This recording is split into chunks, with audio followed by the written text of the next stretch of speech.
मुल्क की ज्यादा आबादी वाली रियासत उत्तर प्रदेश में अब 2 से ज्यादा बच्चे वाले सरपरस्तों की मुश्किलें बढ़ने वाली है।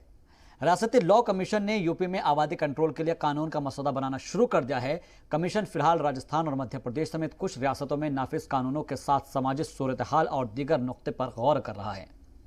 लॉ कमीशन ने आबादी कंट्रोल के बड़े मुद्दे पर अपना काम शुरू कर दिया है। इसके तहत 2 से ज्यादा बच्चों के सरकारी सहूलतों के जैसे राशन और दीगर सब्सिडी में कटौती समेत कई अहम नुकात पर गौर किया जा रहा है। लॉ कमीशन जल्द ही अपनी रिपोर्ट तैयार करते हुए रियासती हुकूमत को सौंपेगा और सूबे में इस कानून के दायरे में लोगों को किस वक्त किस हद के तहत लाया जाएगा और उनके लिए सरकारी सहूलतों के अलावा सरकारी नौकरी में क्या बंदोबस्त होंगे, ऐसे कई पॉइंट्स भी बेहद अहम होंगे।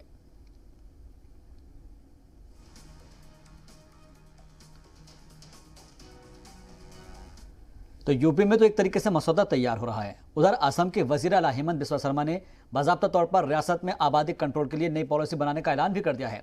इसके मुताबिक 2 से ज्यादा बच्चे वाले लोगों को सरकारी सहूलतों से महरूम होना पड़ सकता है। सरकारी स्कीमों के फायदे के लिए असम में नाफिज होगी 2 बच्चों वाली पॉलिसी।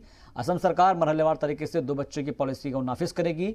मुजव्वजा आबादी कंट्रोल के लिए कानून असम में सभी स्कीमों में तुरंत नाफिज नहीं होगा, लेकिन मरकजी हुकूमत की जानिब से जो स्कीमें हैं उनके ऊपर ये नाफिज नहीं होगा। हालांकि रियासतों की जानिब से ये कहा जा रहा है कि 1970 की दहाई से जो वालिदैन हैं या फिर दूसरे लोग हैं उन्होंने बात की है और उनका ये कहना है कि इसकी कोई तुक नहीं है। अपोजिशन ऐसे अजीब गरीब बातें कर रहा है और 70 की दहाई में ले जाने की बात उनकी तरफ से कही गई है।